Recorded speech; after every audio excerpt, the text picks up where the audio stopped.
Bienvenido Andrés Castañeda, ¿cómo me le va? Muchas gracias por venir al espacio. Muchas gracias. Estuviste insistiendo bastante en querer venir, entonces... Por fin. Por fin te... Sí, llevo 6 meses escribiendo todos los días y yo. Y bueno, entonces aquí pues ya pudimos abrirte agenda. ¿Qué nos querías contar? ¿Qué quiere venir a decir acá? ¿Qué querías venir a decir o qué? No, yo vine a que me pregunten. ¿Sí? Mentira. Un honor tenerte en el espacio. Me preguntabas por qué ando haciendo esto y mi respuesta más concreta, para no alargarnos en ese aspecto, es entender a la gente. Sí, un poco.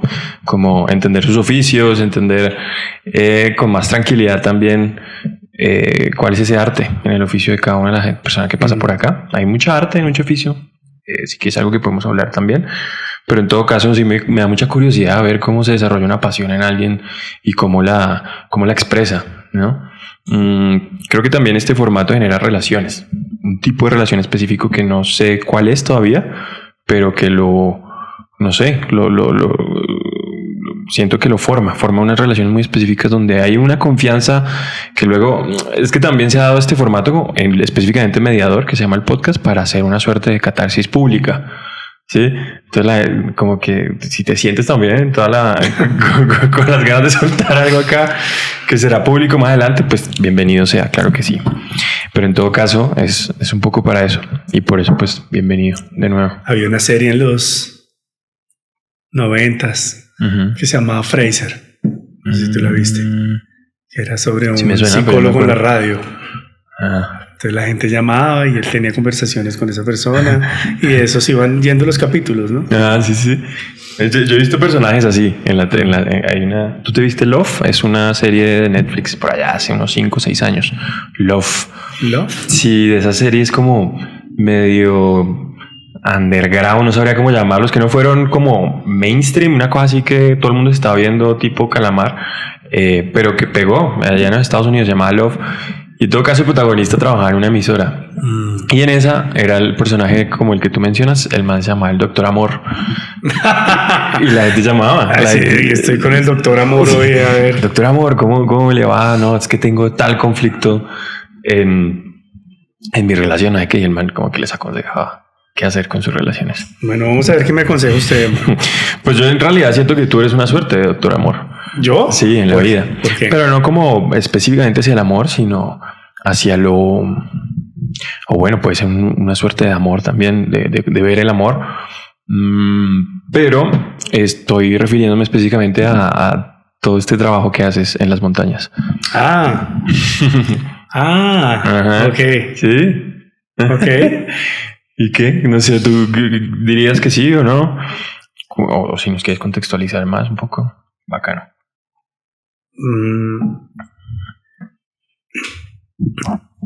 Yo creo hay 2 caminos que he caminado paralelamente en mi vida. Uno se dieron casi como al mismo tiempo, dejé uno y retomé el otro, pero como a los 18 años, yo a los 20 años encontré el teatro. Ok. ¿No? Como que dije, esto es lo que afortunadamente yo estaba buscando, o esto fue lo que me encontré y me di cuenta que lo estaba buscando, ¿no? Como hizo resonancia inmediata en mí y dije, ok, está bonito, tomé una clase, me gustó y dije, pues pucha, esto es lo que yo quiero hacer en la vida. Yo quiero hacer teatro, quiero actuar. A los 20. A los 20. ¿Qué estabas haciendo antes? Okay. No, estaba en el colegio, yo presté servicio militar, que también fue una escuela que me ha servido como para muchos personajes de los que he hecho. Como el Páramo, por ejemplo, es inspirado en varios tenientes y sargentos que pasaron por ti. Que pasaron por mi visión. No, como decía Peter Brook, ¿no? Que el teatro es una persona pasa y otra viendo. Entonces yo ahí tuve mucho teatro para ver en el ejército y muchos personajes que después como que absorbí y adopté para todas estas personajes bélicos que he hecho. Y ahí me lo encontré y fue una resonancia inmediata, ¿no? Dije, wow, aquí hay algo para mí. Lo mismo pasó con el camino de como de las medicinas indígenas, ¿no? A los 18 años estuve me invitaron, un amigo mío ya había empezado a ir a tomar yagé con un taita del Alto Putumayo, con un Kamsa, y yo comencé a ver, él comenzó a tomar cuando era muy joven, a los 15, y sí hubo un cambio interesante en él, ¿no? Era muy amigo de nosotros, pues mío, y su hermano, un muy gran amigo mío también, Oscar, otro Oscar. Y yo le dije, ¿qué anda este man? Me dijo, no, está tomando yagé con unos indios. Le dije, chévere. ¿Y cómo es? Bueno, hice toda la investigación y finalmente hablé con él. Le dije, bueno, yo quiero tomar. ¿Cómo es? No, había una toma aquí en Bogotá. Estaba como empezando un auge a hacerse las tomas en Bogotá. Eso fue en el año 98. Ok. Y esa toma fue en la EPE. ¿EPE? En la Escuela Pedagógica Experimental. Sí. La hacían ahí, que los profesores de la EPE traían al taita y todo. ¿Qué va? Sí. ¿Y tú estabas ahí en la escuela? No, mi amigo estudiaba ahí. Era tu amigo. Y yo, bueno, él era un amigo del barrio. Y de pronto, bueno, fui a tomar. Fue una noche muy particular, ¿no? Me acuerdo que la primera indicación que dio el taita es, bueno, vamos a tomar en esta parte. Por favor, no se metan al bosque. El que se meta al bosque puede no volver a aparecer. Yo dije, uy, esto es serio. No, esto es muy serio. Y un chico comenzó a caminar hacia el bosque, lo alcanzaron a detener. Estaba muy borracho, pues, de la borrachera del remedio y gritaba y lo comenzaron a atender y él decía, no puedo durante 3 horas. Entonces la toma se volvió una cosa como pensando en el chico. Decía, ay, pobre chico, ¿qué tendrá?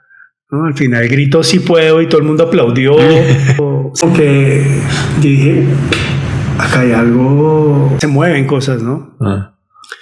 Se mueven cosas, éramos un grupo pues medianamente grande, pero después de ese momento también comenzó un trabajo para mí muy bonito durante la noche, muy introspectivo, y terminó la noche con ese susto y con lo lindo que pasó el otro día, con muchas reflexiones, con mucha energía, viendo todo muy claro, como si en momento estuviéramos viendo a través de esta ventana y no hubiera esta bruma que hay ahorita, sino con gafas, con el lente que tú necesitas para ver claramente. Y yo dije, aquí hay algo para mí.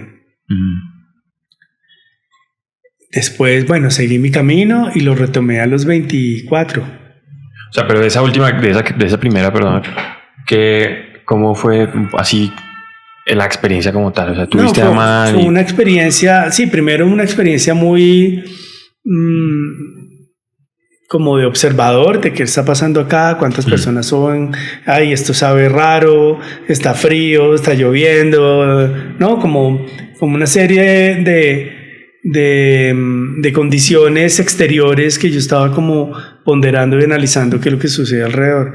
Pero después de que ya se fue como esta tensión sobre este chico que estaba como pasándolo mal y con ese gran sí puedo, yo creo que fue un sí puedo en general para todos.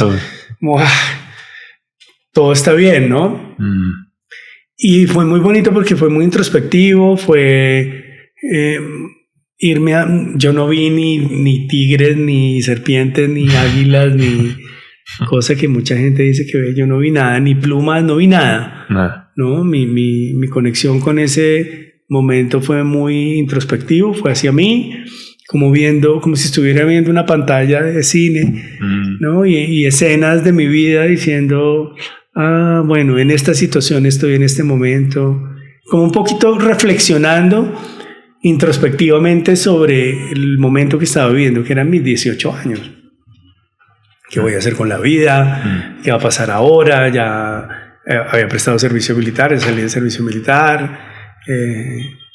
¿Qué se viene? ¿Qué quiero hacer? Yo quería estudiar medicina. Decía, bueno, medicina puede ser.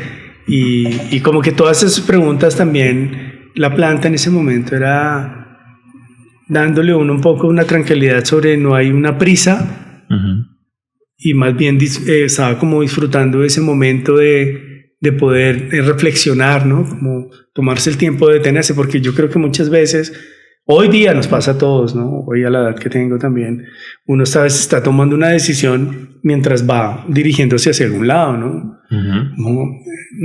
No hay el tiempo de sentarse y decir cuál es la decisión que voy a tomar, qué es lo que quiero hacer, cuál es la ruta que quiero emprender. Que no se lo permite el espacio del momento también a veces. Oye, ¿no? Es la velocidad, lo vertiginoso que es la sociedad. Exacto. O sea, lo digo también porque a veces incluso no depende de uno, sino de alguien más. Esa rapidez con la que uno tiene que tomar esa decisión y se vuelve como el tren de la decisión tras decisión que uno no tiene tiempo ni como pensar y luego estás montado en otra cosa, ¿no? Pero yo creo que sí se depende de uno. Como que uno tiene que luchar igual contra esos momentos. Sí, sobre todo porque yo creo que es que si la batuta de la vida de uno no está en uno, está en problemas. Sí. Y pasa muchas veces, sí, ¿no? Sí. Que ahora me estoy poniendo aquí de gurú, de decir, bueno, chicos, la vida es así, ¿no? Todo la estamos experimentando, pero yo creo que eso mismo es lo que hace que tenga uno la angustia cuando la batuta no está de tu lado. Claro. Uno puede en muchas ocasiones decir, uy, un momento, espere. Sí. ¿No? Pero también depende como... Porque, o sea, sí, tampoco estoy diciendo que es como soltar la batuta y ahora las decisiones las toma alguien más, sino de pronto en esos momentos específicos en los que tocaba tomar esa decisión y no hubo tiempo para tal. Pero yo sí considero, igual que lo dices tú, que uno debe igual estar como en una reflexión constante en lo que sea que ya incluso esté haciendo. Tomarse en el una tiempo, decisión tomada, que tiene que ver un poquito con la contemplación de repente. No sé si... Hay una cosa bonita del actuar, ¿no? Yo siento que, por eso digo que hay dos caminos muy importantes en mi vida, que es este que te menciono y el teatro, y de hecho lo he relacionado muchas veces con el trabajo que hace uno en el mundo, llamémoslo el mundo mágico, ¿no? En el mundo mágico y en el mundo del teatro, que también es una suerte de chamanismo y es una suerte de conjuro, ¿no? Porque tú estás creando una ilusión y esa ilusión a veces al espectador lo que hace es que le cala tan fuerte que lo transforma, lo interpela, ¿no? Lo toca, se ve reflejado en él, dice, pues pucha, no lo había visto. Sí, ¿no? Claro. Son dos mundos mágicos al final. Son dos mundos mágicos y que operan hay un mundo mágico que opera en una maloca y otro mundo mágico que opera en un teatro, ¿no? Y cuando estás adentro del teatro, esa escenografía y esa composición de elementos que hay sobre el escenario perteneces a ese lugar. Ese teatro puede quedar en China, pero tú cuando entras al escenario estás acá, estás en el lugar que conoces. Cuando sales del teatro dices, estoy en China o estoy en Bogotá o estoy en Santander, estoy en Buenos Aires, estoy en cualquier lado, pero adentro siempre es igual, ¿no? ¿No? Es la escenografía que tú diseñas, es el hongo moviéndose, son las luces, ¿no? Son los columpios de la vorágine y a cualquier parte que vas, estás en ese lugar y lo reconoces. Lo mismo pasa con la maloca. La maloca, una vez estás adentro de la maloca, es el mismo lugar. Es un lugar que ya conoces, es un lugar que dices, ok, esto funciona de esta forma. Y la ceremonia se agencia de esta forma. Cuando sales de ahí, ya te enfrentas a lo que muchos llaman la ceremonia real, que es la vida. Bueno, ¿no? ¿Qué vas a hacer con estas decisiones? Claro. Y me refiero que el tiempo de meditar y de pensar lo tiene el teatro, porque tú durante el tiempo que haces trabajo de mesa, como nosotros en MAPA, que lo conoces, ¿no? Que es un tiempo largo de mesa, de decir, bueno, estos son los materiales que vamos a estudiar. Todo eso es el tiempo de reflexionar, ¿no? Ese trabajo de mesa que uno hace, el tiempo de meditar, es decir, ¿cómo lo voy a hacer? ¿Qué voy a hacer? ¿Qué decisiones voy a tomar? ¿Qué quiero? ¿Cuáles son los colores que voy a utilizar? ¿Cuáles son los elementos? ¿Cuáles son los materiales que voy a disponer? ¿Cuál es el viaje que voy a emprender? Ese tiempo lo tiene el teatro. La vida es un poco... Por eso también cuando uno sale del teatro se enfrenta a la vida real y dice, bueno, ¿y ahora cómo voy a enfrentar a la vida real? ¿No? El personaje soy yo y las decisiones que tengo que tomar son estas y estas. Claro. Lo mismo el tiempo de meditación e introspección que uno tiene en las ceremonias en los rituales, ¿no? Como estás sentado ahí, no te puedes mover. ¿No te puedes mover? Pues sí, pero no te vas a ir a ningún lado, no te vas a meter al bosque, pues. Sí, como decía Altair en el primer cuento. Uno no se va a ir a una ceremonia, una maloca, a tomarse, hacer una toma de remedio y a los 10 minutos dicen, chicos, me tengo que ir a trabajar. Y te vas en un carro, ¿no? Te vas a estar ahí una noche, ¿no? Y esa noche vas a estar en ese trabajo que es reflexionar, como en ese trabajo del año que tiene uno con el teatro. Ya. Entonces, claro, eso me permitió a mí reflexionar sobre qué es lo que quería hacer. No tan profundo, porque por una noche, ¿no? Pero sí emprendí un camino. Esos espacios que mencionas tienen, o sea, la manera en que los mencionas, siento que su característica principal es lo que simbolizan, ¿no? Y me parece muy potente esa posibilidad de convertir un escenario en un vehículo de algo lo que uno construyó en otro espacio completamente diferente y llevarlo a otro completamente diferente y que pueda hacer lo mismo. Y me hace pensar un poquito en el poder de lo simbólico, porque pues a final de cuentas, por tomar un ejemplo, se acaban de ir a hacer La Vorágine más allá en París, pero en el momento en que ves exactamente lo que escenográficamente habían construido, pues termina siendo un lugar que te lleva a una suerte de casa, de hogar, ¿no? De lo que ya conoces tan.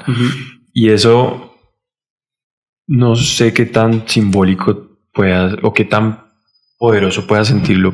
A mí me parece particularmente muy poderoso porque pues es llevar la casa de uno a donde sea. ¿Y qué significa eso, no? Como llevar la casa de uno a donde sea. Entonces, ¿qué lo vuelve casa? ¿No? Un poco como entonces, ¿qué es eso que este espacio que yo le puedo poner lo que sea que quiera ponerle, lo convierte en casa, sea donde sea que yo lo ponga? ¿No? Sí, es una energía, ¿no? Es una energía que se despliega cuando uno está trabajando y hay una cosa... Sí, vale. Hay una energía que se despliega y en eso que uno conoce genera una libertad, ¿no? Y en esa libertad uno encuentra... Heidi, por ejemplo, siempre lo llamaba la maestría cuando estábamos haciendo la maestría de la Nacional. De Artes Vivas, de Artes Vivas. Vivas, perdón. La maestría interdisciplinar de Teatro de Artes Vivas de la Universidad Nacional. Ella siempre le hacía una pregunta como ¿cuál es tu personalidad artística? ¿Ah, sí? Sí. A mí me parecía muy linda esa pregunta que ella hacía. ¿Tu personalidad artística? ¿Cuál es tu personalidad artística? ¿Y a qué se refería? Digamos, ¿cuál es tu forma de estar, de hacer las cosas? Tú en la vida tienes una personalidad. Varias, ¿no? Sí, pero hay una que es como uno va evolucionando y uno va cambiando y según el contexto también se va moviendo. Eso se llama astucia, ¿no? Astucia. Como una astucia social o una forma de desenvolvimiento. Pero uno tiene una personalidad, ¿no? La música que le gusta, la ropa que escoge, los gustos. Cuando uno se siente a gusto con uno mismo, uno está tratando de ver cómo encaja o cómo se mueve la situación. O cuando la gente dice, a mí me gusta estar con Oscar porque este tipo tiene esta sensibilidad o tiene este humor o tiene esta habilidad, ¿no? Hay una personalidad en Oscar, uno sabe... Ya, como ciertos atributos sí, psicosociales... Sí, tu forma de ser. Yo lo veo ahorita que tengo un hijo de 2 años. Digo, está desarrollando su personalidad. Que le gusta, que no le gusta, con que está cómodo, que le hace reír. Y eso llamado en términos también de otras tradiciones, ¿no? Son como tus medicinas personales. ¿Sí? ¿Cuáles son tus medicinas personales? Esas medicinas personales son aquello que haces, que cuando lo haces brillas. Y cuando tú brillas, iluminas a los otros, ¿no? Como que resuena. Como alguien que sabe cantar, ¿no? Y de pronto canta y uno dice, wow, canta increíble. Total. ¿No? Y esa persona dice, canto increíble. ¿No? Y se conecta, que es lo que pasa cuando uno actúa. Uno va generando una personalidad, el timbre de voz. ¿Cuál es el color de la voz que tiene esa persona que es único y particular en la vida? Y eso lo decía Heidi todo el tiempo, ¿no? Como, ¿cuál es tu personalidad? Y yo creo que en ese traslado de la casa, uno está viajando con uno. Esto que ha cocinado durante tanto tiempo, esto que ha elaborado, que ha dicho, bueno, esto lo quiero hacer por acá, por acá, por acá. Soy bueno haciendo esto. Ay, ahora trabajamos estos columpios y ahora voy a decir este texto y lo he dicho 1000 veces, como decía Peter Brook, que había que decir un texto 1000 veces para que el texto comenzara a salir, ¿no? Y uno de tanto decirlo dice, esto es lo que estoy diciendo. Y así es que lo digo yo, ¿no? Y así es, y ahí está mi forma, ¿no? Y en ese momento, cuando flora esa personalidad, es que uno es absolutamente libre en ese lugar que uno está llevando a París o a, ¿no? Que es como, te vamos a mostrar algo de lo que somos nosotros. Ya. Porque también ahí estás cargando algo que no solo eres tú, sino muchas personas más. Sí, pero es hablando otra vez, tú, según yo. Exacto, uno es el vehículo. Sí, uno es el vehículo, y si uno quiso meterse a interpelar ese universo o en este caso la vorágine, uno dice, bueno, listo, hagámosle. ¿Cómo es? ¿Sobre qué lo vamos a tratar? ¿Y con qué resueno yo? Que lo hemos trabajado en mapa, ¿no? Muchas veces, como estamos en el periodo de elaboración y cada uno comienza a nutrir los materiales que hay, y hay afinidades sobre los materiales, y uno dice, uy, encontré esto y esto y esto y esto, claro, y esto y esto, y uno dice, bueno, esta persona está desarrollando un poco esa idea. Claro, ¿no? Claro. Y entonces también es una afinidad que uno tiene con el material, y el material también comienza a devolverle a uno, y ahí uno va generando qué es lo que quiere movilizar. Sí, total, ¿no? Un diálogo del material y uno, porque lo que dice me parece hermoso, pues, o por lo menos concluyo que, o me llega esta primera idea de que el cuerpo entonces es el hogar, ¿no? Es es siendo uno lo que hace, y que mencionas la palabra libertad, como siendo libre uno de llevar allí a estos espacios lo que uno siente real, pues ahí se abre esta burbuja de hogar y lo mantienen entre, porque también es que es lindo, o sea, puede que al inicio suene obvio o sea fácil de ver, pero es que se empieza a complejizar con el tiempo, ¿no? Porque entonces cuando ya llegas allá, estamos todavía en el ejemplo de estar en un teatro afuera, en otro país, y planteas lo que llevas a mostrar, pero entonces aparece este segundo actor y una tercera actriz que están haciendo exactamente lo mismo. Entonces esos tres, por darle un número, abren una burbuja también aún más grande, porque ya lo tuyo se está conectando con los de estos otros dos. Claro, pero eso se cocinó al tiempo también, ¿no? Sí, se construyó al tiempo y tal, pero que hace parte de la misma función o de lo que fueron a llevar allá. Entonces también es como el ladrillito, que con el otro ladrillito y el otro ladrillito ya terminan de construir la casa completa, o esa casa común. Entonces sí, me hace pensar en una cosa viva, precisamente, un hogar que pues está todo el tiempo como latiendo, que también se puede dañar se puede dañar precisamente, y que requiere una responsabilidad y un respeto. Es que a lo que voy un poco, que todavía no sé bien qué es, pero que siento que está llegando, es el respeto y la responsabilidad que debemos tener con el otro en la creación, ¿no? Porque ahí es donde se construye el hogar. Sí, absolutamente. Sí. Sobre todo yo creo, digamos que aún hay unas cosas, los actores, que digamos que el oficio de nosotros como actores en algunas partes, ¿no? Cuando no hacemos parte de la creación, ¿no? De la construcción o de la idea, es un poco que nos llaman a ayudar a completar una idea, llámese una película, una serie o una obra también, ¿no? Me llamaron de esta obra que si hago este papel, ¿no? Sí. Y es uno cómo encuentra los medios para llegar y comulgar con eso que va a hacer. A veces es muy difícil. En la televisión uno dice, pucha, aquí hay muchas otras cosas que confluyen, ¿no? Es como, bueno, me interesa cuánto tiempo es, sobre este tema, sobre el otro. Este tema no me gusta mucho, pero esta otra posibilidad sí está interesante, ¿no? Porque es un conjunto muy grande, ¿no? Y cómo uno comulga con eso, y en dónde está la responsabilidad ética de eso que uno está diciendo y cómo lo está haciendo. Exacto. ¿No? Sí. Yo hice una serie hace 5 años, creo, 6 años, fue antes de pandemia, donde era sobre Otoniel Úsuga, del Clan del Golfo. Y en ese momento pues no había... ¿Era sobre él? Sí, sobre él. Okay. Basado en un libro de Germán Castro Caicedo que se llamaba Una verdad oscura. Y aquí la sacaron como una verdad oculta. Y era todo un equipo de policías capturando a este capo.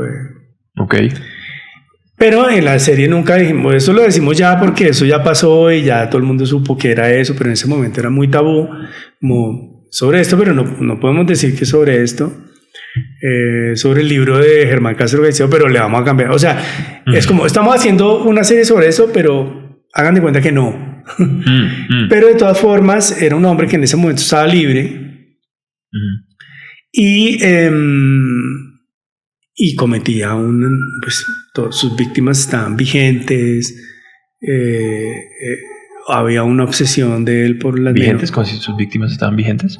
Pues estaban ahí, los familiares de sus víctimas todavía estaban vivas, o sea, no es una cosa como lo que hicieron aquí con Pablo Escobar, que ya por lo menos habían pasado unos que 30 años, 20 años, ¿no? 20 años en su momento, y uno dice, bueno, hay una distancia de 20 años. Sí. No, este hombre estaba operando en ese momento.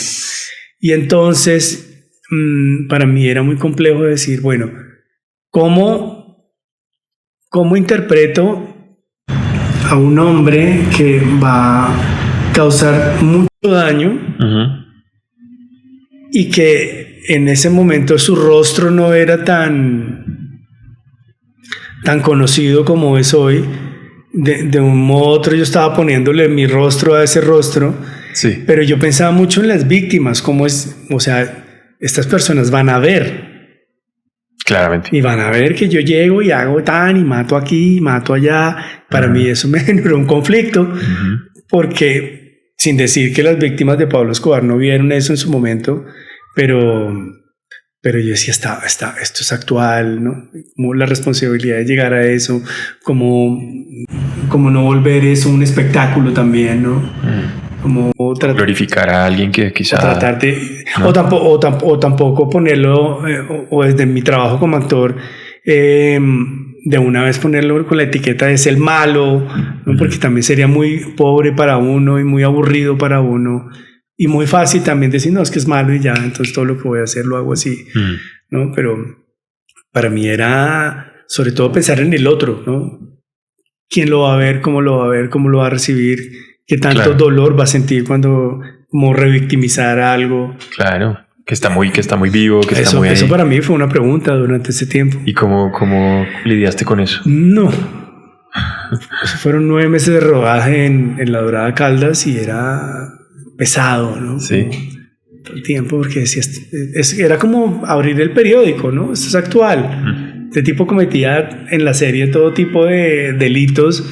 Y al otro día salió en el noticiero los delitos que cometían los de verdad. Entonces, sí, no fue duro. Creo que nunca me había tocado un proyecto así tan que me interpelara de esa forma. Siempre me pareció como un poco una sobreactuación de los actores, decir, no, es que me afectó y así.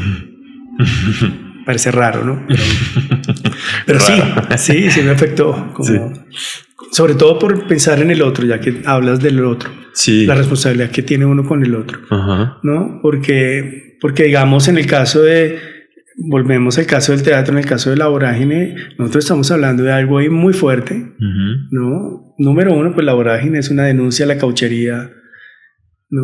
Durante ese periodo tan largo, donde no hay Dios ni ley, donde todas las comunidades amazónicas sufrieron un periodo de barbarie, esclavitud, tortura, ¿no? Era sevicia. Sí, es una época. ¿No? Es una época muy, muy, muy, muy oscura en la humanidad, de la que no se ha hablado como se debería hablar. Y cómo tratar de que, pues, número uno, no sea una relación directa o efectista para que el público se conmueva, sino para que realmente el espectador pueda reflexionar o pensar, tomar una distancia y concluir como, pues, ¿no? Ha sido una barbarie, ¿no? Sin que se vuelva panfletaria, pues. Que también es una forma de tocar al espectador y decir... Pues es como la más potente, me parece a mí, o por lo menos la que constantemente debería estar buscando el teatro, porque si no, pues, ¿qué estamos haciendo? No sé. No, hay todo tipo, igual, todo de teatro y todo tipo de objetivos, pero en esa en particular me parece que sí tiene que haber por lo menos una posición, concreta de qué es lo que yo estoy queriendo hacer con esto, porque es un tema muy delicado, que precisamente interpela a un montón de gente que uno no conoce, que indirectamente se vio afectada por eso hoy en día también seguramente. Porque sí es algo con lo que yo siempre resueno y me pregunto constantemente en la creación, y es claro, cuando uno está actuando, si es televisión o cine, seguramente uno se aleja un poco más de ese objetivo de la producción que sea que esté haciendo. No sé, ya me dirás. ¿Tú qué opinas? Porque pues eso se siente más trabajo. El de Mapa Teatro particularmente yo lo siento más hogar, porque siente uno que también tiene como que el otro es que uno va al trabajo. Sí, no sé, y lo estoy tratando de formularlo en términos de pregunta. Y ya me dirás si sí o si no, pero sí, la de Mapa yo la siento más hogar, y entonces hay más agencia tuya, y digamos que por más de que hay unos directores, o sea, Rolf y Heidi tomando unas decisiones creativas y visionarias, supongo que también hay, o para ellas es importante saber qué piensan ustedes en esa creación que están haciendo. Seguro. Segurísimo. Y ustedes también se los hacen y saber. Es parte del trabajo también. Y hace parte del trabajo. Y también son muchos años. Y son muchos años en los que también ustedes han ganado, a ustedes me refiero pues a los que actúan usualmente con Mapa, una posición de poder decir lo que opinan sobre las cosas. Sí, yo creo que digamos, lo que uno puede decir, opinar sobre, creo que ese espacio siempre lo he tenido tanto en Mapa como en los otros proyectos que uno hace, porque también creo que, claro, hay unos proyectos que uno dice, bueno, esto es un trabajo, pero a medida que uno va entrando, pues es que ya deja de ser un trabajo como tal y se vuelve, pues estás desarrollando tu arte, ¿no? Sí. Como... No, estoy metiéndome en mi arte, y entonces en ese momento uno tiene que decir, bueno, un momento, necesito hablar le preguntar al director, ¿usted cómo ve esto? Yo pienso esto, pienso lo otro. Hablamos con el guionista, ¿cómo ve? Hablas con tu compañero, hablas con maquillaje, es una construcción colectiva también. Sí, ¿no? Y son como unas pequeñas sociedades temporales en las que uno se instala, ¿no? Entonces, claro, si hay con Mapa Teatro, pues el caso obviamente es distinto porque es un proyecto de muchos años, ¿no? Yo llevo más de 20 años en Mapa, ahí como en mi clase constante con mis maestros, viendo cómo es. ¿Se siente así? Sí, claro. Es una clase. Es una clase todo el tiempo, y todo el tiempo uno está como muy deslumbrado sobre hacia dónde están tomando, cuál es el rumbo de la obra, ¿no? Pero también es un espacio, es un laboratorio de creación en lo que estamos construyendo, y claro, hay una dirección. Queremos ir hacia allá porque esto es lo que nos interesa, y uno pero también lo va nutriendo, y eso es un diálogo, y eso es lo lindo, ¿no? Por eso también creo que está vivo en ese sentido ese trabajo, y cada obra de Mapa es como una respuesta a una pregunta que se trata de responder en colectivo con unos editoriales que ponen Rolf y Heidi, que nos dicen, en esto estamos trabajando, y esta es la siguiente obra que queremos hacer. Y uno dice, bueno, genial, ¿cuáles son los materiales? Y todo el mundo a estudiar, ¿no? Entonces inmediatamente todo el mundo a estudiar. Pero también me pasó, por ejemplo, este año hice una serie sobre el Palacio. ¿Esto cuándo sale? Bueno, ¿cuándo tiene que salir? Este año hice una serie. Bueno, ya lo anunciaron, ya salió una cosa del anuncio que estábamos haciendo en serie sobre el Palacio de Justicia, ¿no? Y yo tenía un personaje muy, muy, muy chévere en esa serie, y era y lo que sucedió alrededor, porque somos un cast muy grande, somos como 70 actores, como dentro de la historia, y otros 200 en total. Es una serie muy grande. ¿De quién es esto? Esto es de Dynamo. Para Netflix. Para Netflix, ya, ok. Y entonces, pero había una construcción constante, ¿no? Todo el mundo estudiando, todo el mundo investigando. Habían clases sobre el periodo histórico, habían clases sobre los movimientos que estaban como movimientos políticos que estaban siendo encontrados en ese momento en el país, pero hay una preocupación todo el tiempo de cómo es. Claro. ¿No? ¿Cómo es? Es que es de muchas maneras, ¿no? Y es muy rico porque también uno llega a ese punto y dice, bueno, que es lo que yo siempre digo, esto es un juego. Sí. ¿No? Y lo rico de los juegos es saberlo jugar. ¿Cómo se juega este? Ajá. ¿No? ¿Cómo se juega? Que lo hago con todos los proyectos en los que me meto, y también vuelvo y traigo a Heidi, que Heidi cuando estamos construyendo una obra dice, ¿cómo se actúa esto? Sí, claro. Tengo una idea. Gran pregunta. Sí. Y yo me la traslado a muchos lugares. ¿Cómo se actúa esto? ¿Cuál es el ritmo? ¿Cuál es el tempo? ¿Cuál es la forma? ¿Qué es lo que queremos ver? ¿Cuál es la esencia? ¿No? Y eso fue muy bonito en esta sociedad temporal que hicimos, porque era muy, muy unido todo el mundo muy preocupado sobre el otro, muy interpelado por la historia, muy tocado por lo que ha sido ese evento político en este país, ¿no?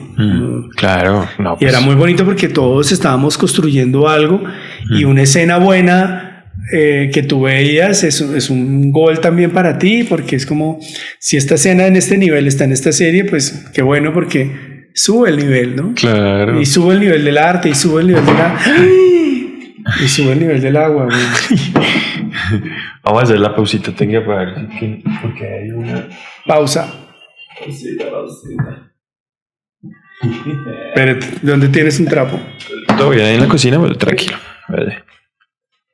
Pero lo vi venir. Típica, no, así pues suele pasar. ¿Quieres traerte el amarillo ahí? ¿Un amarillo, un whisky? Sí. Tráete un amarillo, no, gracias. Bueno, mucha. Hace parte de... Sí, pero todos los equipos... No, espérate, la mandamos para acá. Sí, mandamos para acá. ¿Levanto esto?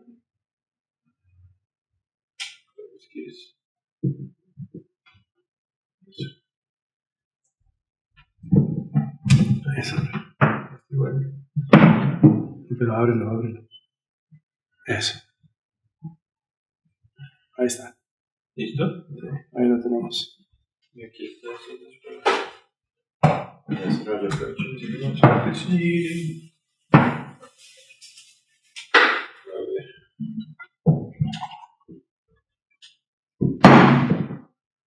Y estas ya para rematar. Breve. ¿Cómo le fue con Castañeda? Volvió mierda todo. ¡Hablo mierda! Hablo de él todo el tiempo, y yo hago. Y que yo no sé qué. Y yo soy. Yo no sé por qué esto sigue fallando a veces. Claro. ¿Tienes otra toallita ahí? Tengo más papel de este. ¿En dónde ahí lo tienes? Acá, sí, acá. Pues quedan como dos. Yo pauso esto porque precisamente es el error. ¿Cortaste acá, no? Voy a cortar porque igual aquí sacó error, no sé si ahora sí como nada. Es que no grabo nada, güey. No, sí grabo, pero justo salió error cuando se cayó el agua. ¿Será que le pasó algo? No, pero eso no le tengo.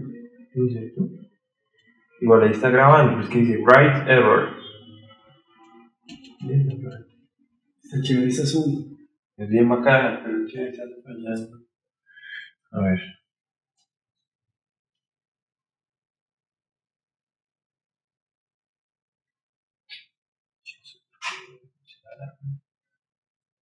Quería decir, yo en mi último libro escribí. Lo que, pues. Puedo resumir un poco lo que yo escribí. Como lo digo en mi libro.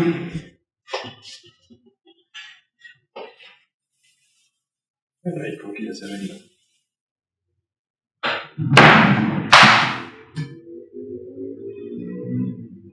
Listo.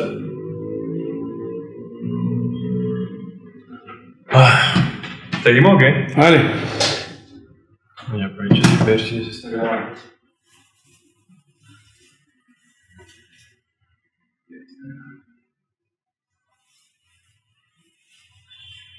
¿En qué estábamos? Ahí que me acuerdo. Aló. Seguimos. Después de haber botado el agua, explotaron los equipos. Nos tocó hacer un par de cambios acá. Hablando del Andrés Castañeda. Trabajo interno de paz. Se va con una deuda, hombre. Pero bueno. Me voy debiendo. ¿En qué estábamos? ¿Qué estábamos diciendo? Estabas mencionando a Hey como por cómo se actúa, ¿no? Cómo se actúa eso. Sí. Sí, que ahí estábamos un poco, ¿no? Que esa pregunta siempre nos la hacemos, cómo se actúa eso, y que yo traslado esa pregunta a otros trabajos, ¿no? Uno, ¿cómo actúa esto? Sí, exacto. En esta nueva serie en la que vas a aparecer. Sí, y que hablaba sobre la relación de estar haciendo un trabajo o no. Pues uno también, a medida que va entrando a hacer una obra, ¿no? Por ejemplo, para mí el teatro es un matrimonio a largo plazo, ¿no? Un vínculo muy largo, ¿no? Y he trabajado muy pocas veces fuera de Mapa, porque hacer una obra implica estudio, ensayos, ¿no? Sí, claro. Y con Mapa, pues, es un trabajo dispendioso, ¿no? Nosotros nos metemos en un proyecto durante mucho tiempo, después también estamos otro tiempo mostrándolo. Claro. Entonces, pues... Que eso es lo que... A esa era la pregunta a la que yo quería llegar, y es... tomando como ejemplo esta serie que me estás contando que estás haciendo del Palacio, o que hicieron. Y entonces por lo menos hay un contenido bastante político y que puede tener como una tendencia hacia ciertas como condiciones de la política colombiana, valga la redundancia. Y entonces como la manera en que uno asume esos proyectos, pensaría yo, ya tú me dirás cómo lo asumes, es, bueno, mis creencias o mis maneras de asumir cómo se desarrolla la vida política en la ciudad o en el país se conectan o difieren de lo que sea que esté haciendo acá. Y ahí es donde entra como esa primera situación para el actor, que yo creo que es vital, es importantísima para el quehacer. Y es, pues, si tú eres, por ejemplo, una persona que tiende a la derecha, por dar un ejemplo, y te están casteando para este papel en el que eres miembro del M19, por dar un ejemplo, ¿cómo lidia uno con eso? ¿Dónde queda la línea de trabajo y dónde queda la línea de principios y dónde queda la línea de hasta dónde voy yo? Yo creo que... para ya meterle un poquito más a esa pregunta, para contestarla bien bacana, es porque creo que toda creación artística de personaje, de actuación, lleva marcada o debería llevar marcada una posición o un statement, como una cosa que uno dice, políticamente yo creo en esto, sea lo que sea que uno esté haciendo. Y la pregunta sería como, en el quehacer actoral debería estar atravesado por tus claro, pero yo creo que políticas. esa respuesta la tiene que resolver, la respuesta, o ese partido, o ese... Sí, o ese bando en el que uno se quiere... O afinidad, ¿no? Yo creo que la tiene que resolver es el espectador. Porque, claro, digamos, si a mí me lo dan... Sí, pero es que el espectador está con el proyecto, está respondiéndola al proyecto. Pero tú como actor de uno de los personajes de un proyecto que habla de cierta, pues, digamos, temas políticos. el proyecto del que te estaba hablando, ¿no? Sí. Entonces, ¿cuál es mi trabajo? ¿Cuál creo yo que es mi trabajo? ¿Cómo lo asumo yo, no? Sí. Creo que mi primer trabajo como actor es documentarme. Uh-huh. ¿Quién es? ¿Cómo es? Claro, que mató, que hizo, que extorsionó. Esas son cosas que hace el personaje. Uh-huh. Ahora no tiene que saber por qué lo hace, ¿no? Pero creo que ponerlo en un bando o en el otro, decir, no, es que yo no soy así, pues el trabajo de nosotros es entender al otro. Uh-huh. ¿Sí? Si yo quiero hacer la vida de Oscar, yo me tengo que preguntar, bueno, ¿por qué hace esto que está haciendo hoy acá, no? ¿Cuántos años tiene? ¿De dónde viene? qué hace, a qué se dedica, qué le gusta, qué no le gusta. Es un poco de entender. Porque yo sí creo que no existe, a menos de que sea un sociópata o haya algo ahí que no esté funcionando en la mente del personaje. Pero yo creo que el mal por el mal no existe. ¿Por qué hablo del mal por el mal? Porque seguramente para un bando de la sociedad este personaje es malo y para el otro es un héroe y para el otro es bueno y para el otro es malo, ¿no? Claro. Hablemos de Álvaro Uribe, para una gente es como, bueno, para que no nos metamos en tantos problemas. Pablo Escobar para mucha gente fue una persona muy importante en sus vidas, que le resolvió muchas cosas y era un hombre dadivoso y era un hombre, ¿no? Construyó barrios, le dio casa a la gente, ¿no? Un Robin Hood, como lo decía él. Y pues para otros tantos no, ¿no? Pero yo creo que, y en ese sentido es, como actor, es lo menos polarizado que pueda estar uno, por más mal que te caiga, ¿no? El personaje. Es que ahí ya está la posición política, ¿no? Y te cae mal. Pero a mí me caía muy mal. Por ejemplo, yo le dije a Rodrigo Triana, le dije, no tengo ni idea de cómo hacer este man. Tú dime porque no puedo todavía salir a hacerlo solo, porque lo voy a juzgar, porque me cae mal, porque no estoy de acuerdo, porque me da pudor, me da asco lo que hace. No, yo no. Sí. No, con las actrices decía, mira, te voy a tocar el hombro, no sé qué dice cuánto, claro. Perdóname, no, porque yo me sentía muy mal haciendo eso que estaba haciendo.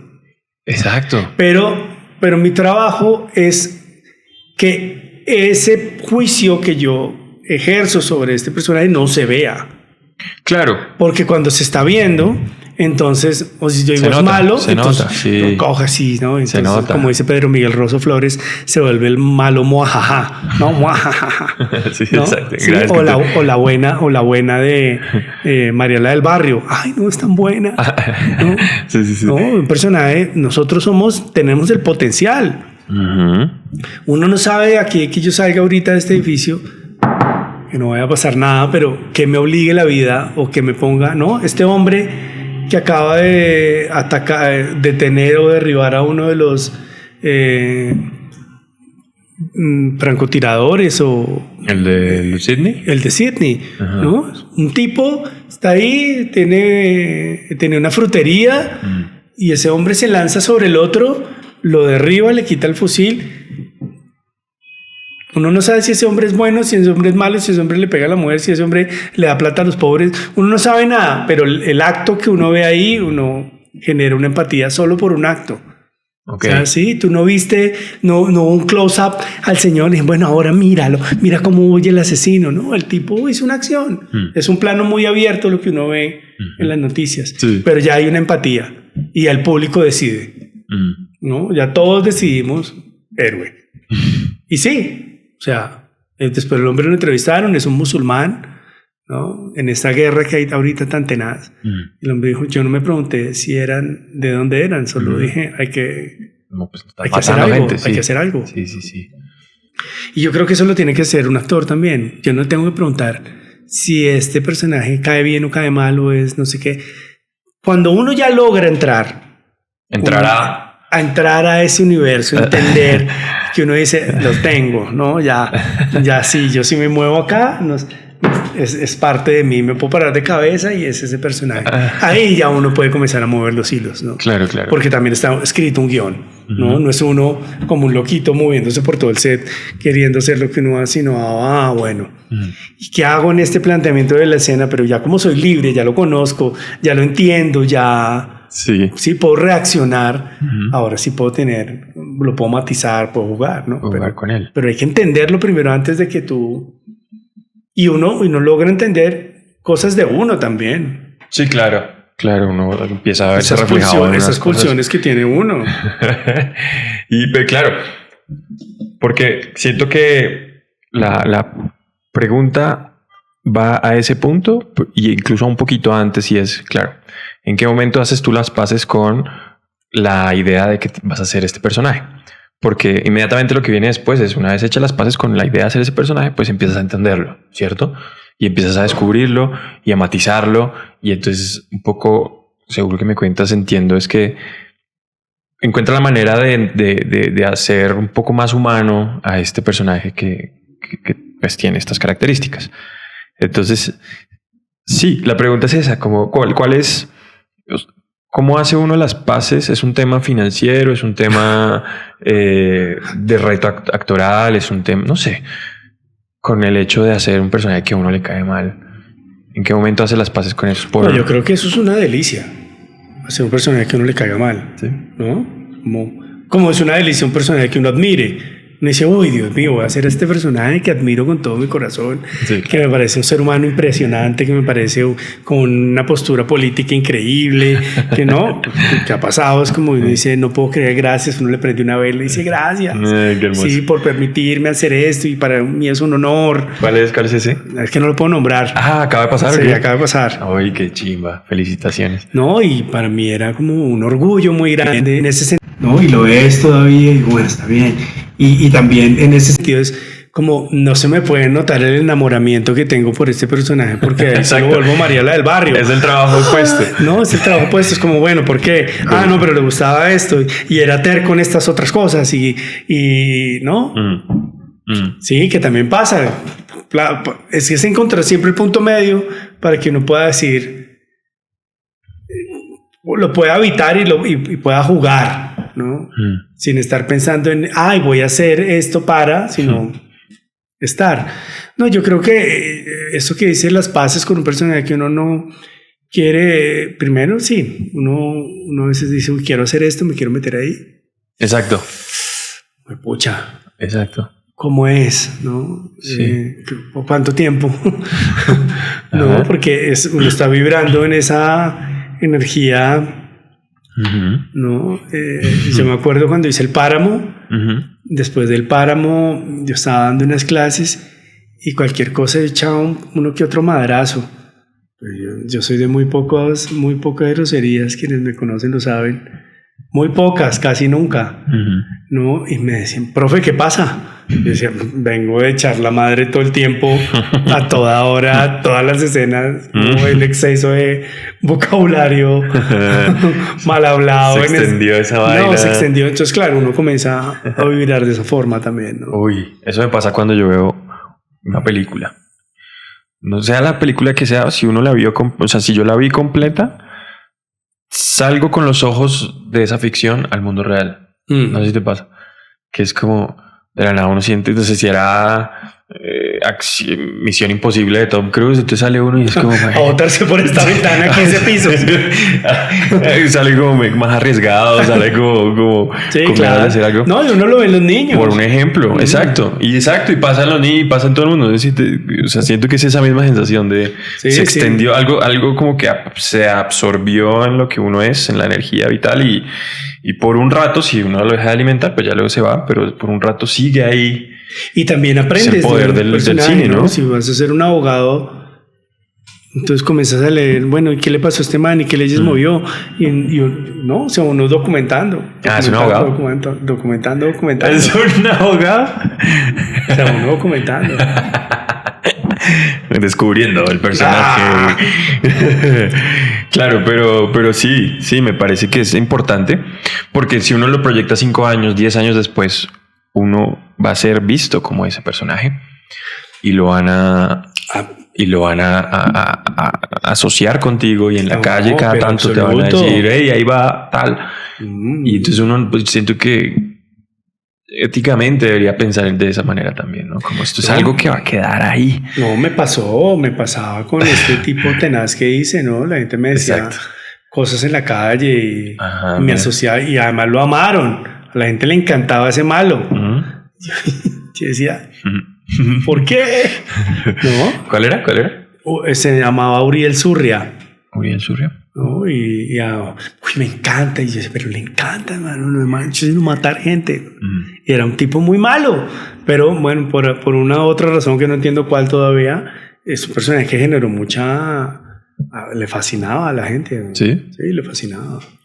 Exacto, entonces uno queda ahí con esa sensación como, bueno, y si todavía aparece y dentro de tanto, o que envejezca mal. A mí eso me da un poquito de sustini, ¿no? Claro. Como esas películas que envejecieron mal de Hollywood, que es como, uy, qué boleta ese mano, qué boleta esa persona. ¿No te das usted esa vuelta? No, ya que hace a la de Dios, hermano. Sí, pues sí. O sea, a veces uno piensa que hizo una gran película, de pronto no. Claro. ¿Cómo se sentirán, por ejemplo, los que hicieron La Estrategia del Caracol? Es que es un peliculón que envejeció muy bien, la vi hace poco. ¿Ah, sí? Sí, envejeció muy bien. Como está muy bien construida esa película. ¿No? Hay otras películas que uno dice, bueno. Exacto, he visto un par que es como, qué fuerte. Pero en todo caso, hay mucho por aprender. Yo sí me quedo mucho con eso, ¿no? Como la idea de que en un proyecto de esto hay tanta interacción social y hay como tanto movimiento relacional que ahí es donde uno más aprende, ¿no? Eso pasa también en la escuela. Eso pasa, tú eres profe, ¿cierto? Tú eres profe de la Javeriana. Uh-huh. ¿Cuál es el secreto de la actuación? Okay. O matricúlate. Ahí, dame el traslado de la matrícula. Sí, ¿Cómo te va siendo profe? ¿Cómo te va enseñándoles? ¿Tú qué enseñas? ¿Cuál es en este momento llevo un rato dando una clase de actuación para cámara. Actuación para cámara, ¿verdad? Uh-huh. ¿Qué dices? ¿Cuáles esos No, yo derrotero a seguir? Yo lo que trato, como todo, ¿no? Uno tiene como una ruta para dar la clase y dice, bueno, empezamos con este ejercicio, el otro, pero como eso está vivo, ¿no? Tú estás interactuando con seres humanos, pues tampoco es como A, B, C, D. Uh-huh. Tú vas viendo dónde puedes potenciar eso que estás viendo, ¿no?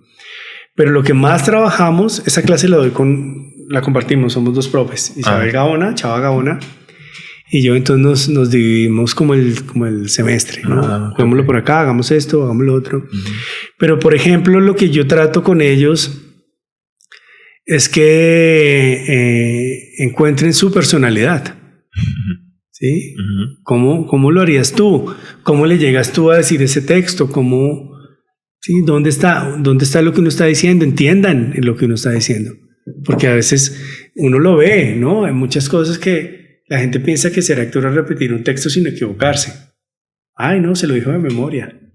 Sí, la memoria funciona para que eso que uno está tratando de decir entre en el cuerpo, ¿no?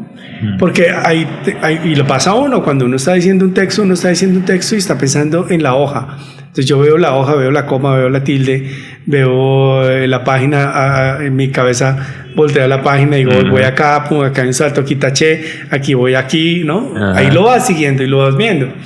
Pero llega un punto en que eso se olvida. Hay textos en los que yo digo, cuando termino, digo, huepucha, yo iba diciéndolo, pero no sé cómo, porque ya está incorporado, ya está en la imagen, ya está en el cuerpo y ya es de uno. Y yo creo que es el trabajo de uno ahí, es como cómo encuentras ese lugar que te pertenece. Y por ejemplo, en la etapa que estamos con ellos es, hagan personajes que se parezcan a ustedes, claro. ¿no? De sus edades. No, es que es un hombre de 50 años, usted con 20. Se va a volver una representación. No, se va a volver una caricatura y entonces todos caminan encorvados, ¿no? Como si a los 50 años fueron... Pero eso pasa todo el tiempo. No, entonces es una abuela. Digo, pero ¿cómo es una abuela? O sea, ¿cómo llegas tú a pensarte en una abuela? Busquen personajes de sus edades, ¿no? ¿Cuántos años tienen? 20, perfecto. ¿Cuál es el problema a los 20 años? Los problemas a los 20 años pueden ser, no sabe qué estudiar, si quiere salir de la universidad, está metido en un problema de plata, tiene drogas, no sé, no sabe, va a entregar la tesis, se le pierde. ¿Qué más pasa a los 20 años, Andrés? 20 años, te vas de la casa, te vas a vivir por primera vez solo. A los 20. Mijito, a los 19 me fui yo. ¿Ah, sí? Sí, pero problemas de uno. Sí. para que uno pueda realmente elaborar y entender un personaje a partir de lo que le pasa a uno. Entonces creo que en esta etapa trabajamos mucho, como entiéndanse ustedes primero, ¿no? Y claro, vuelvo y digo, yo creo que la actuación es el trabajo de entender al otro. Si yo lo voy a hacer usted, primero tengo que entenderlo. Pero ¿cómo entiende uno a alguien? No sé, eso es un trabajo largo. pero si usted no, porque si no se va a quedar en la caricatura. Sí, total.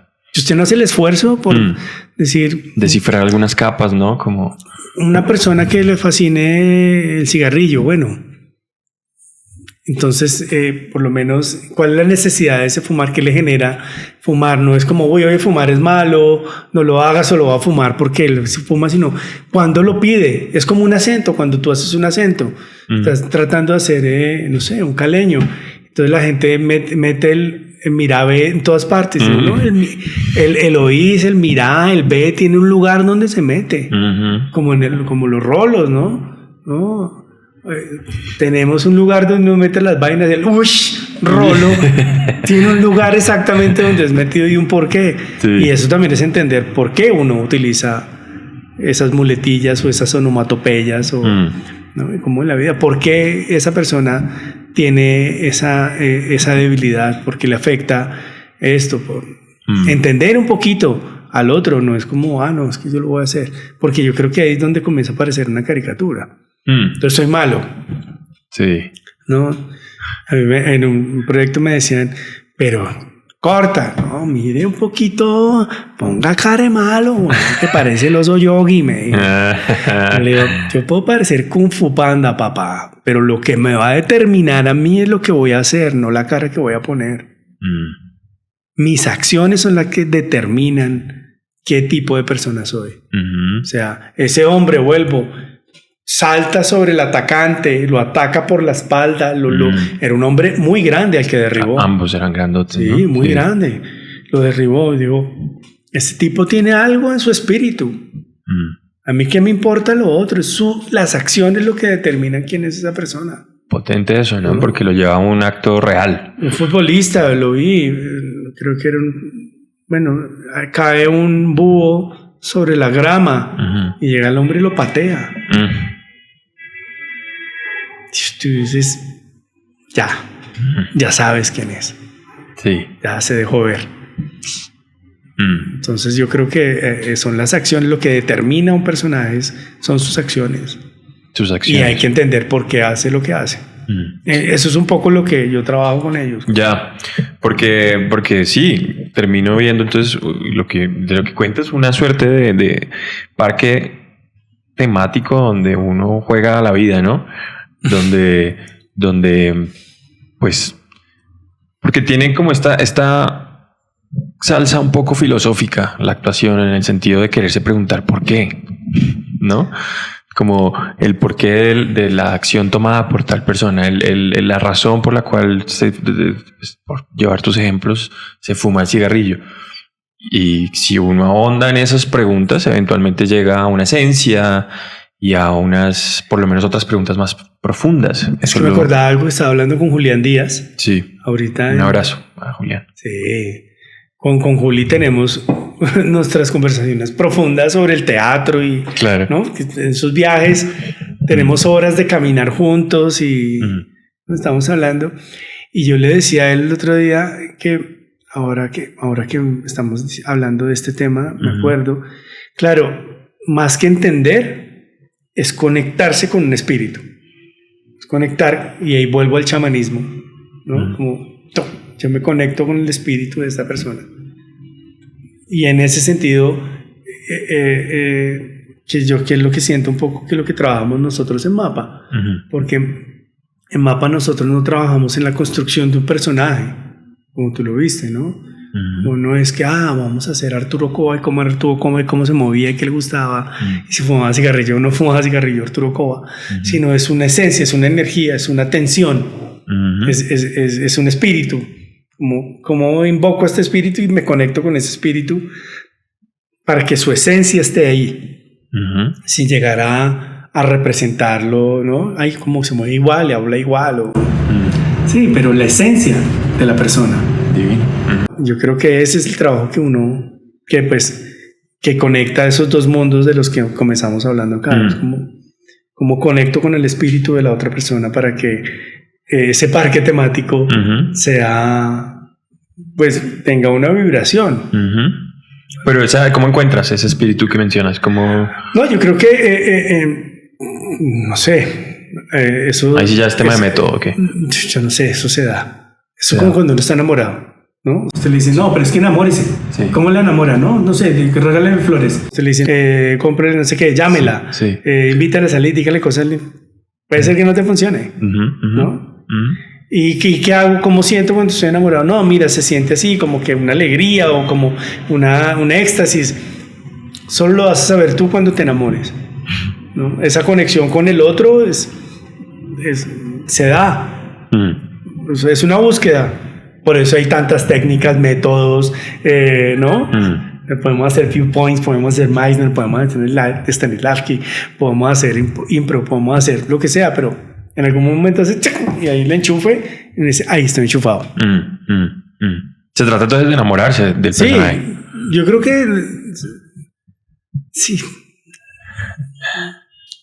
Yo creo que es una conexión es un diálogo con el espíritu de esa entidad, de esa fuerza, ¿no? Es una fuerza a la que uno se conecta, que uno se sintoniza con esa fuerza. Para que eso sea, ¿no? Para que vibre. Sí, claro. Que uno presenciado, uno está en una obra de teatro y ve a un actor o una actriz y uno dice, o una película y uno dice, Dios mío, acá hay una conexión que es, le preguntan, ¿y cómo? No, que la pregunta que siempre es, ¿cómo trabajas tus personajes? No sé, me lo soñé. Sí. No, hay veces que uno ya no tiene ni idea cómo, porque los métodos son formas que nos hemos inventado nosotros para poder generar una metodología de trabajo, ¿no? Es como, bueno, esto me sirvió, ¿cómo fue? No, pues yo hice esto, me levanté en la mañana, mira, bueno, vamos a repetirlo. ¿No? Me conecté acá, caminé por el espacio, miré a los ojos del compañero, hice estatua. ¿No? Como métodos, como caminos que nos hemos dibujado para sentirnos en control de que sí se puede llegar allá. ¿No? Decía que la conexión llegaba después de que ya todo el mundo no daba más. Sí. Y ahí emergía. Ese era un método bastante específico, ¿no? La escuela de Grotowski estuvo acá hace no muchos años. No con Grotowski per se, yo no sé si él vino, no creo. Pero sí vino a la escuela en Italia. Y mucha gente que ha trabajado con Grotowski. Y muchos que fueron allá. Pero era potente.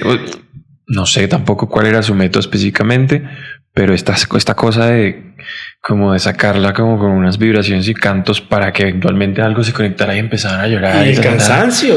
O sea, esa gente que era como que ya no daba más el cuerpo y ahí emergía, pues yo creo que era no sé, callar la mente un poco también y decir, con una conexión con el espíritu. Es un trabajo muy sobre las energías, sobre el espíritu de la otra persona, como ya sin barreras, sin formas, sin métodos, uno dice, me conecté. Y ahí es cuando nacen cosas bellas que uno, sobre los escenarios, que uno dice, esa persona estaba iluminada. Sí. Ese día uno también lo ha tenido, ¿no? Sí. Actuando, que sale uno y dice, pasó algo allá adentro que no sé qué fue, ¿no?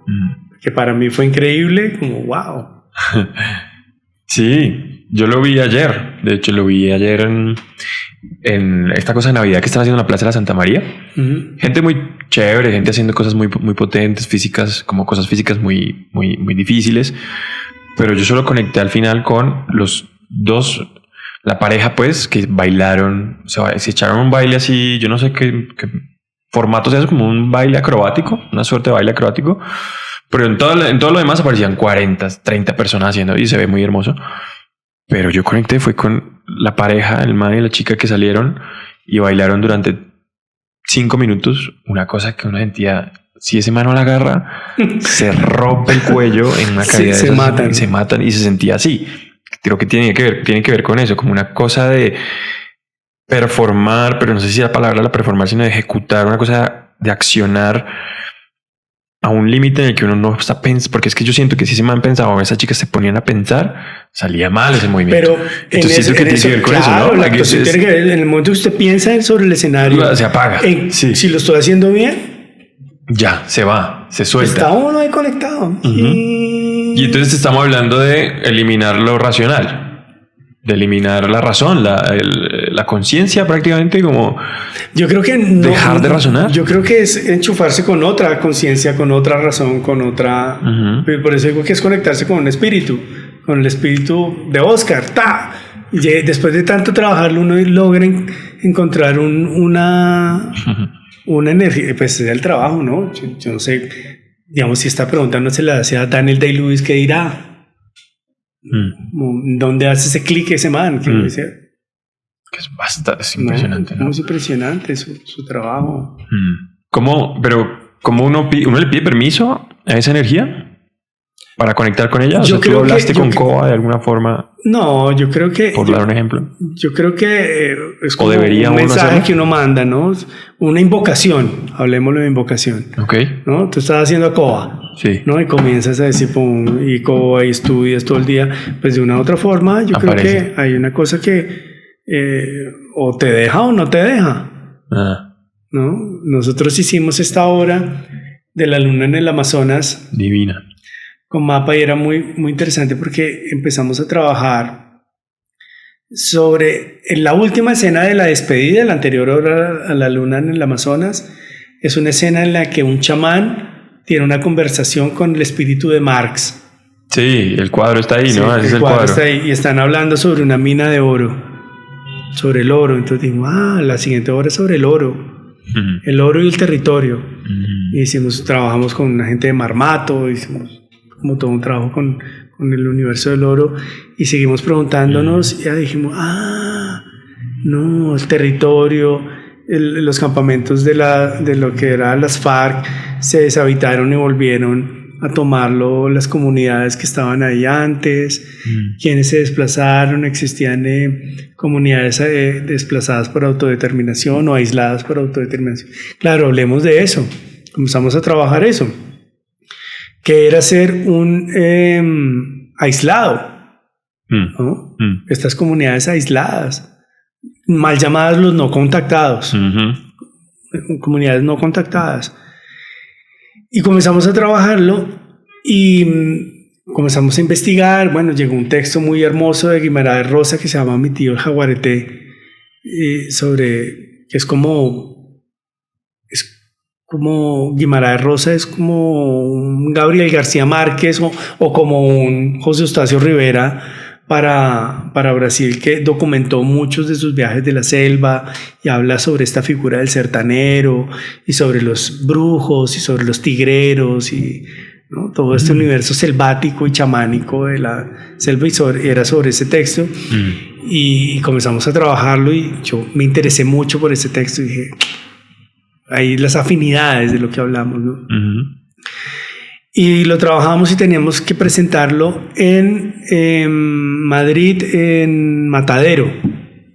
Vamos a presentarlo en Matadero en el 14 de marzo, 15 de marzo del 2020. Y estamos en Mapa trabajándole, y cayó la pandemia 2 días antes de viajar. Claro. Entonces dijimos, ¿qué vamos a hacer? Entonces, pues para su casa, hermano, porque el mundo se cerró. Pero seguimos pensando, ¿cómo hacemos esta obra? Ya no podemos viajar a la selva, ya no podemos salir. Y entonces todo ese trabajo de esa obra es sobre desde sueño, mi condición de aislado también, no por autodeterminación, sino por obligación. ¿Cómo me conecto con esos espíritus? Y resolvimos que eran los sueños. Por un sueño. ¿No? ¿Cómo logramos?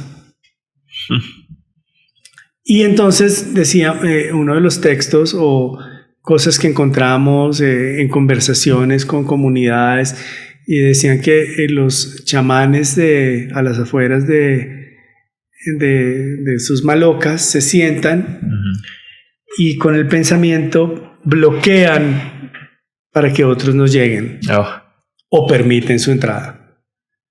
Entonces todo el trabajo que hicimos con Rolf, viajamos a la selva ya después, un año después, a hablar con un chamán un gran taita que está en el Bajo Putumayo, se llama Taita Albertino Descanse, de la comunidad Cofán. Y nos fuimos hasta allá, 6 horas de río, hasta atravesar el límite entre Ecuador y Colombia, y a pedirle un permiso, decirle, queremos hablar sobre este tema, si nos deja. Y estuvimos 6 noches tomando yagé con él. ¿Qué va? En la selva. Y de una u otra forma se elaboró un permiso. Entonces, claro, tú lo pides, pero y el permiso yo creo que se da es cuando también la obra comienza a mostrar el camino. Dice, ok, se puede. Divino.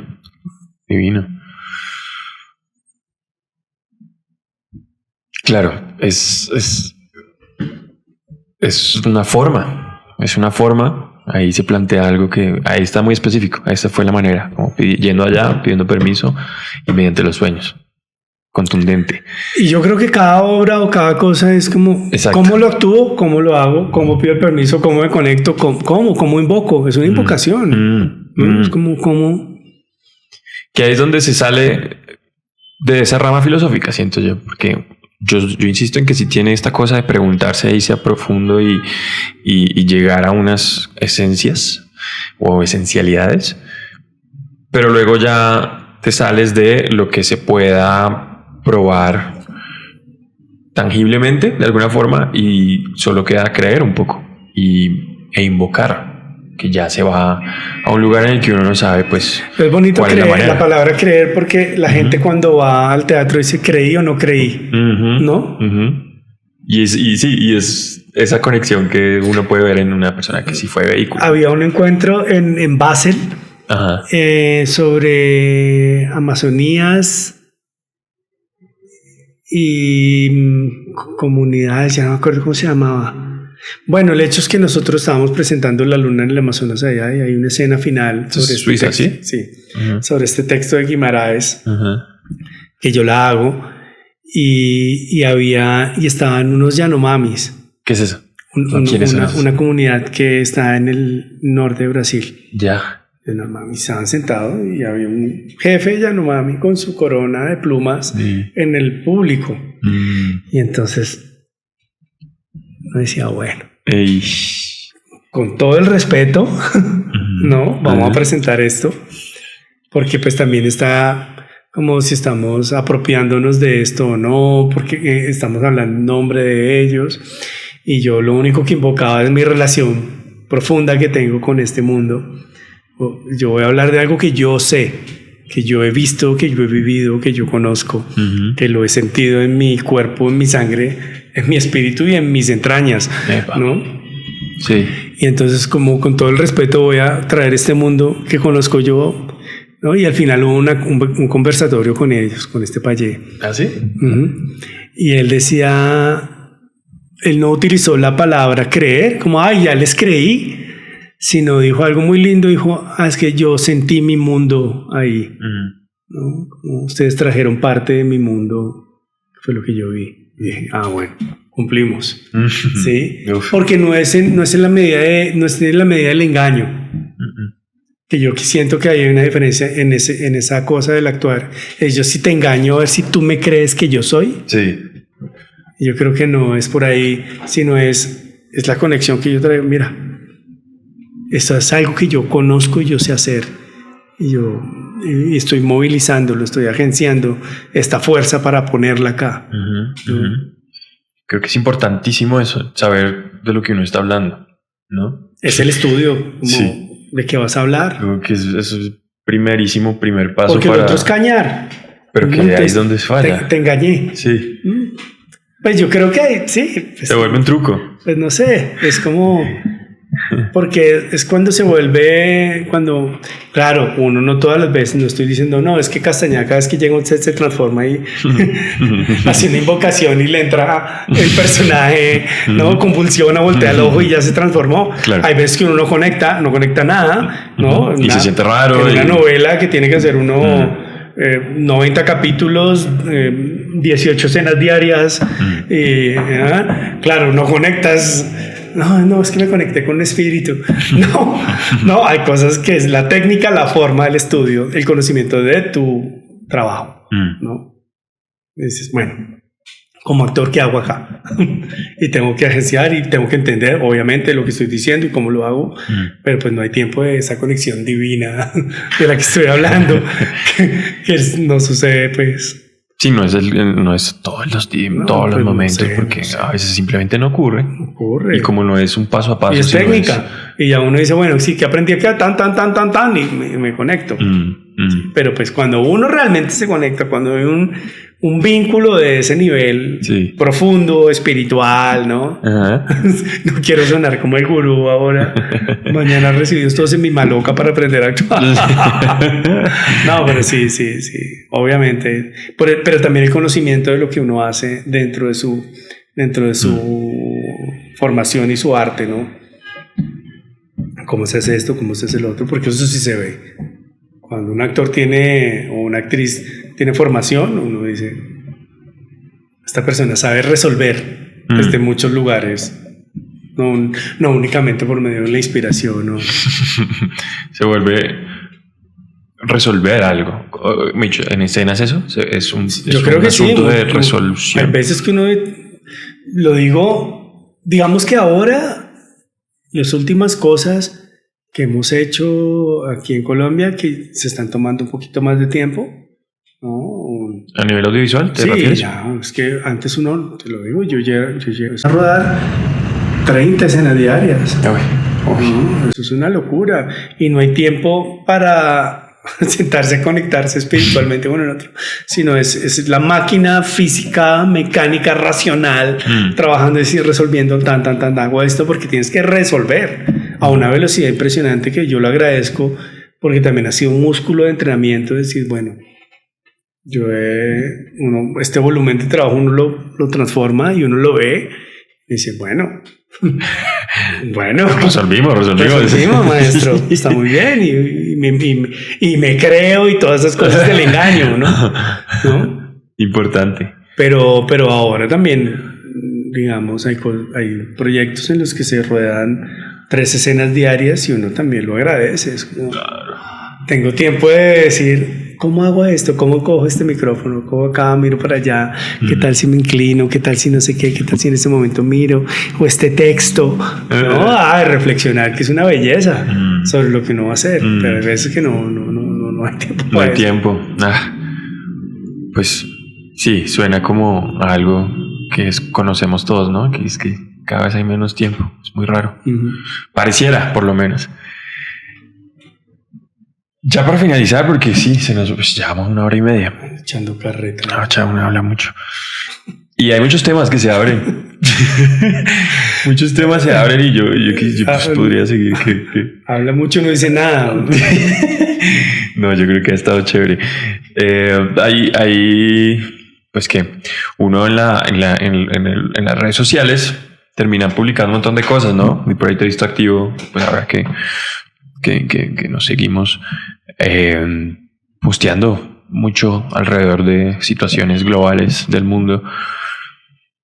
¿A dónde quieres que llegue eso? Como que hace uno con tanto reposteo de información y de noticias. Yo me lo pregunto. ¿Cierto? También. Sí. A veces digo, ¿sirve, no sirve? ¿No? Yo creo que estamos viviendo un momento... La información, porque eso es para ambos bandos. Así que, como tú dices, que hablamos de bandos. Unos creemos que eso está bien, otros creemos que eso está mal, y ambos bandos estamos mandando una cantidad de información. Yo creo que es necesario compartir con las cosas que uno siente que uno no está de acuerdo, denunciar es necesario, porque hay unas verdades que se venden y otras que no tienen el mismo despliegue de información. Y creo que estos nuevos sistemas de comunicación de la información que estamos viendo, que son las redes sociales, que no existían hace unos años. O sea, antes eran los medios oficiales los que determinaban la noticia, y uno durante mucho tiempo decidió a quién, qué era lo que estaba bien o creo que estaba mal, y la opinión de nosotros siempre ha sido como supremamente direccionada. No estoy diciendo que ahora no, claro, depende de la fuente de que te alimentes. Creo que hay que abrir las fuentes, ¿no? Abrir las fuentes. Pero yo he utilizado, primero porque me da pereza hablar de mí. ¿De ti? Sí, como, y lo hacemos, ¿no? Entonces uno mira mi red, el Instagram mío, y claro, hay fotos de lo que yo hago, fotos de mi vida, fotos de mi trabajo, pero esta cosa de las historias, ¿no? Además hablar de mí, que me pasa a veces como, digo, mis amigos ahora, mis amigos actores, mis amigos colegas, pues, Ajá. Uno los ve en la pantalla y ahora es muy difícil porque como tiene una actividad tan fuerte en redes sociales, Ajá. entonces ya verlos en un personaje raro. ¿Ah, sí? No me pasa a mí, ¿no? Como, esta Sí. persona ayer me estaba hablando de cocina, de no sé qué, de salud, y ahora, no sé, a mí me parece raro, como que ya la actividad de esa persona mediática es tan fuerte que uno ya no entiende nada, ¿no? Me cuesta cuando salen sus películas y eso, me demoro un tiempo en verlas, cuando ya digo, bueno, ahora sí quiero verme esta película para poderme disfrutar de la actuación de esta persona. Sí. Y a mí me pasa un poco eso, como no me siento cómodo yo hablándole a una cámara todo el día, hola amigos, no sé qué, estoy pasando por esto, estoy sufriendo. No creo que es mi personalidad, pero creo que es un espacio para decir, está pasando esto en el mundo, ¿no? También es el teatro, también es las películas que uno hace o las series que uno hace. Es una forma de decir, mira, pasó esto o esto está pasando o esto es el tema que queremos tocar. Pero creo que las redes sociales para mí, que me lo estoy cuestionando para qué sirven, porque me afectan, ¿no? Me digo, no entiendo este mundo hacia dónde va, no entiendo la deshumanización de la gente, no entiendo por qué matar a alguien se volvió, ¿no?, tan cotidiano, no me importa, o el que la gente se lo merece, o malditos, ¿no? Y los niños, todo el sufrimiento que hemos visto durante los últimos 2 años en Gaza sobre las mujeres y los niños y los ancianos y bueno, y los hombres, y 2 millones de personas destruidas, 2 millones de vidas destruidas, cientos y cientos de asesinatos que no paran, un auspicio permanente a armas, indiscriminado, donde un misil le cae, ¿cuánto vale un misil? ¿Te has preguntado cuánto vale un misil? ¿Cuánto vale? Sí, no sé. Es un dineral. Muchos millones de dólares vale, ¿no? Ahora, llevarlo en un avión que vale otros muchos millones de dólares más, para atravesar, echarle la gasolina que debe valer un poco de plata, echarle esa gasolina a ese avión para que vaya hasta allá, ¿no? Sí, y claro, mandarle a una población que está en la miseria, sí, buscando comida. Es absurdo. Digo, es absurdo. Sí. No entiendo. Sí. ¿No? Y todo este deseo por el poder y por más y por más y por más y por más. Entonces, yo creo que está muy vinculado también con las redes sociales. Sí. Porque se vuelve una sociedad de absurdo, ¿no? Y del absurdo, donde lo que más se va a consumir, porque ahora se trata de consumir, va a ser lo más espectacular, lo más como espectacular en el sentido de asombro y de llamar la atención. Entonces, claro, pues no estás terminando de bombardear un espacio por allá con Chinchina, sí, cuando ya estás aquí en otro lado generando espectáculo. En el Pacífico matando gente. Ajá. ¿No? Y se vuelve absurdo porque primero no sabemos, se salta un montón de leyes nacionales e internacionales, se deshumaniza, creo que sí es una palabra, es como se normalizó algo que es un acto. Y se politizó, porque si tú dices esto, por ejemplo, bombardearon, en el gobierno de Duque se bombardeó un campamento donde murieron 4 niños o 12 niños, 10 niños, no me acuerdo muy bien, pero murieron personas civiles, ¿no? Y entonces todo el mundo salió a protestar, lo que está pasando, no sé qué. Sí. La derecha dijo, estos izquierdosos, no sé qué, los de la izquierda protestamos, pero ahora en este gobierno también se volvió a bombardear. Y entonces ahora protestan, o sea, se volvió una cosa de bandos políticos, ¿no? Y los de un lado defienden, no, es que... Cuando sí está bueno bombardear. Sí está bueno, cuando no. Yo digo, perdimos todo el foco, ¿no? Porque es que entonces no se trata sobre esta maldita competencia que hay en todo, que la odio, ¿no? Sí. Todo es competencia. ¿Quién es mejor? ¿Qué? ¿Cuál es el que tiene más? ¿Cuál es el mejor actor? ¿Cuál es la mejor actriz? ¿Cuál es el mejor director? ¿Cuál es el mejor? ¿No? Y entonces, como, ¿de qué bando estoy? Ahora esperemos cómo se pone políticamente este país, porque ahora el señor, este emperador que hay en Estados Unidos, dice que después de Venezuela sigue Colombia.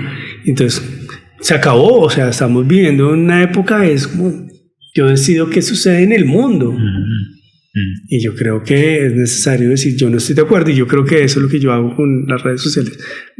Denuncio esto y no estoy de acuerdo con esto. Porque, de todas formas, uno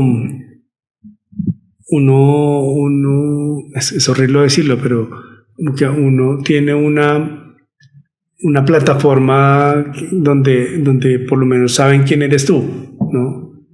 Por el trabajo que uno hace.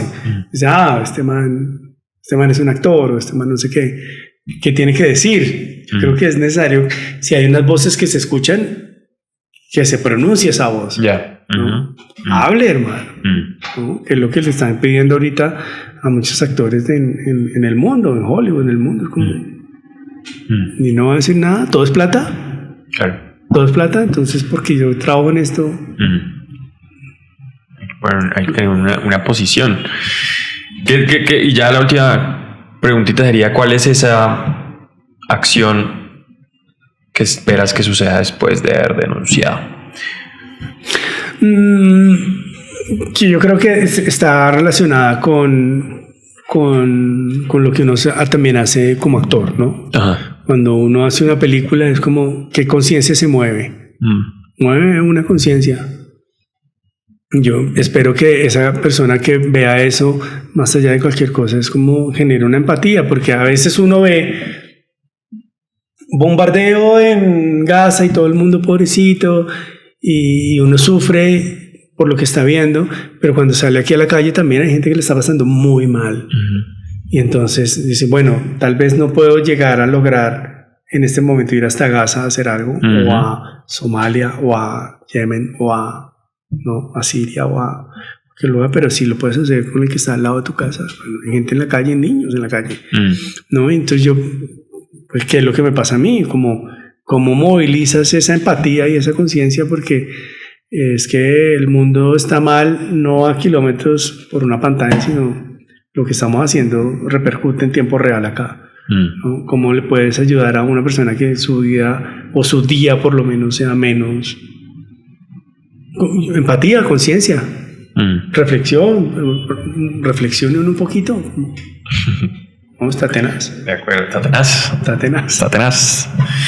Muchas gracias, Andirini Castañeda, por haber venido al espacio. A ti, gracias por aceptar mi invitación. Ya entendí qué era lo que quería decir. Nos vemos, muchas gracias. Gracias.